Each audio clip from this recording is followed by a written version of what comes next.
A ver, pensemos en el fútbol de hoy. Un mundo de petrodólares, de fichajes millonarios, de estrellas formadas desde niñas en academias de élite. Bueno, pues justo ahí, en medio de todo eso, apareció un tipo que vino a romper todas las reglas. Esta es la historia de un rebelde, de un gladiador que lideró a un equipo de olvidados para lograr lo que sencillamente era imposible. Miren ese número. 5.000-1. Esas eran las probabilidades. O sea, era más probable encontrar a Elvis vivo que Leicester City ganara la liga. Parecía un chiste, una locura. Pero ya sabemos que en el deporte, a veces, los cuentos de hadas más absurdos se hacen realidad. Y el protagonista de este cuento, de este guión de película, fue Jamie Vardy. Un delantero que de verdad desafió cualquier tipo de lógica y se convirtió en el símbolo de la que es, probablemente, la hazaña más grande en la historia del fútbol moderno. Ok, para poder entender la verdadera dimensión de este milagro, primero hay que conocer al héroe. Y su origen, digamos que no era el de una superestrella, para nada. El punto de partida de Vardy fue el llamado fútbol non-league, o sea, mientras los que serían sus futuros rivales entrenaban en complejos deportivos de lujo, él corría en canchas llenas de lodo. Y para ganarse la vida, para llegar a fin de mes, trabajaba en una fábrica de férulas médicas. Imaginen la escena. Y ojo, que el ascenso no fue nada rápido. Fichó por el Leicester en 2012 cuando estaban en segunda. Lograron subir, sí, pero su primera temporada en la Premier fue una lucha terrible. Se salvaron del descenso de milagro, pero de milagro de verdad, en las últimas jornadas. Nadie, absolutamente nadie, podía ni soñar con lo que vendría justo después. Y así, llegamos a la temporada 2015-16. El club contrató a un veterano entrenador italiano, Claudio Ranieri. Un técnico muy querido, sí, pero que muchos ya consideraban del pasado. Su misión era simple: dirigir a un equipo formado por jugadores que otros clubes habían descartado. El escenario estaba listo para la sorpresa del siglo. El objetivo era clarísimo: sobrevivir, mantenerse en la Premier League, nada más. El equipo era un auténtico mosaico de historias de superación. Tenían a N'Golo Kanté, un mediocampista incansable traído de una liga menor en Francia; a Riyad Mahrez, un extremo súper habilidoso que casi nadie conocía. Las casas de apuestas, sin piedad, reflejaban lo que todos pensaban: ganar ni siquiera era una opción. La meta era, simplemente, no volver a caer.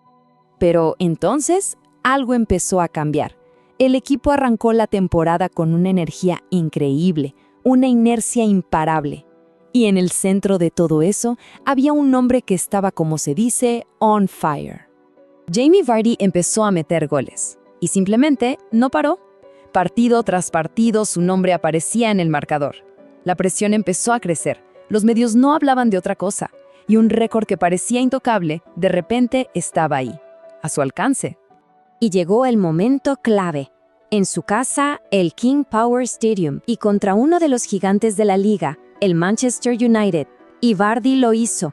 Marcó por 11ª jornada seguida, rompiendo el récord histórico de la Premier League que tenía una leyenda como Ruud van Nistelrooy. Una locura. Ese récord personal fue la chispa que encendió todo. Hizo que el mundo entero, y más importante, que su propio equipo, empezara a creer que lo imposible, bueno, quizás no lo era tanto. El trabajador de la fábrica se había convertido en un héroe nacional. El récord de Vardy fue el inicio, pero la explosión final todavía estaba por llegar. Con el Leicester ahí arriba, peleando el liderato, el mundo del fútbol, todavía sin creerlo, empezaba a pensar: ¿y si este cuento de hadas tiene un final feliz? Si hay un gol que resume esa temporada, es este. Una volea brutal, casi sin ángulo, desde lejísimos. No fue solo un golazo, fue una declaración. Era la genialidad y la audacia de un equipo que ya no le tenía miedo a nada ni a nadie. Y poco después de esa obra de arte, fueron y asaltaron el estadio del Manchester City, uno de los equipos más caros del planeta. Y no solo ganaron, les dieron un baile y les metieron un 3-1 en su propia casa.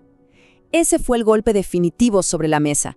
Ya no eran la sorpresita simpática de la liga, eran candidatos serios al título. Y el final no podía ser más de película. No ganaron el título en la cancha, Lo ganaron todos juntos, reunidos en la casa de su líder, de Jamie Vardy, viendo en la tele cómo su rival más cercano empataba su partido. La celebración fue una explosión de alegría pura, genuina. El imposible era ahora una realidad. Pero la historia no termina con el trofeo, porque una cosa es llegar a la cima y otra muy, muy distinta es cómo construyes tu legado a partir de ahí. Después del éxito, como era de esperar, muchos jugadores clave, como Kanté, se fueron a clubes más grandes buscando contratos millonarios. A Vardy le llovieron ofertas de los equipos más poderosos del mundo, pero él tomó un camino diferente. Decidió quedarse, jurando lealtad al club que le dio la oportunidad, y demostró que lo suyo no fue casualidad. Llevó al Leicester a unos históricos cuartos de final de la Champions League, marcando goles clave contra equipazos como el Sevilla y el Atlético de Madrid. Jugó y anotó para Inglaterra en la Eurocopa y siguió rompiendo redes, hasta convertirse en una leyenda absoluta del club. La historia de Jamie Vardy y los Foxes es mucho más que fútbol. Le recordó a todo el mundo que, con trabajo duro, con fe y con una buena dosis de rebeldía, a veces, solo a veces, los milagros ocurren. Y esto nos deja con una última reflexión. ¿Estamos hablando de la mayor gesta en la historia de todos los deportes? Si crees que nunca es tarde, deja tu like y síguenos.